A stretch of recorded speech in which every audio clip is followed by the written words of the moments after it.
আক্রাসু জিন্দাবাদ জিন্দাবাদ জিন্দাবাদ কেএসটিসি জিন্দাবাদ জিন্দাবাদ জিন্দাবাদ মহিলা সমিতি জিন্দাবাদ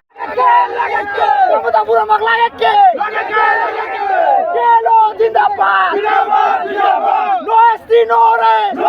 আমি একেলগতে কেএল শান্তি চুক্তিত কমতাপুর রাজ্য পুনর্গঠন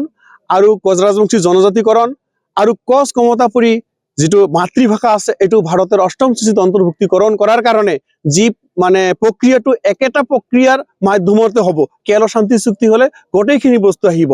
আমি ভাৰত চৰকাৰক আৰু অসম চৰকাৰক এইটো আহ্বান কৰিব বিচাৰিছো যে কোচ ৰাজবংশীসকলক যিহেতু আমাৰ জনজাতিকৰণৰ যিটো প্ৰক্ৰিয়া লৈছে ইয়াত আমাৰ কোনো মানে দ্বিধাবোধ নাই বা আমি ইয়াক কোনো ধৰণৰ বিৰোধিতাও নকৰো এইটো আমাৰ ওয়েলকাম আছে কিন্তু কেএল শান্তি চুক্তিৰ জৰিয়তে কমতাপুৰ ৰাজ্য কোচ ৰাজবংশী জনজাতিকৰণ আৰু কমতাপুৰী ভাষাটোক কোচ কমতাপুৰী ভাষাটোক আমাৰ ভাৰতৰ সংবিধানৰ অষ্টম সূচীত অন্তৰ্ভুক্তিকৰণ কৰিব লাগে যে আমি অনাদিষ্ট কালৰ কাৰণে ৰেল অৱৰোধটো আহ্বান কৰিছিলো কিন্তু গভৰ্ণমেণ্টৰ অৱহেলাৰ কাৰণে আজি 3 বছৰ ধৰি কেএল প্ৰধান জীৱন সিং কোচ মহোদয় আৰু কেএলৰ প্ৰধান মানে ডিএল কোচ মহাশয়ে অন্ধকাৰত আছে ইয়াৰ খবৰ আমি জনতাই যোৱা কমতাপুৰীবাসী জনতাই যোৱা 3 তাৰিখৰ পৰা 7 তাৰিখলৈকে আমি 100 ঘণ্টা অনাশন কাৰ্যসূচী আহ্বান কৰিছিলো তথাপিও কিন্তু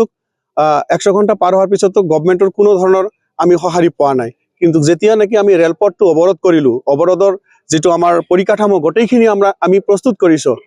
হঠাতে কেন্দ্ৰ চৰকাৰৰ গৃহ বিভাগৰ পৰা যোৱাকালি ৰাতি 9:30 বজাত আমাৰ ঊৰ্ধ্বতম কৰ্তৃপক্ষ মানে ডিএল কোচ আৰু জীৱন সিং কোচৰ লগত বাৰ্তা আলাপ হয় বাৰ্তা আলাপত আমাক 7 দিনৰ ভিতৰত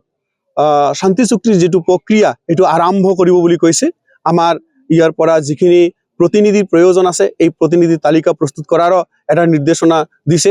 আমি এই কাৰণে আমাৰ ঊৰ্ধ্বতম কৰ্তৃপক্ষৰ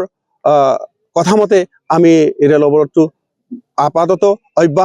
আপাতত আমি প্ৰত্যাহাৰ কৰিছো কিন্তু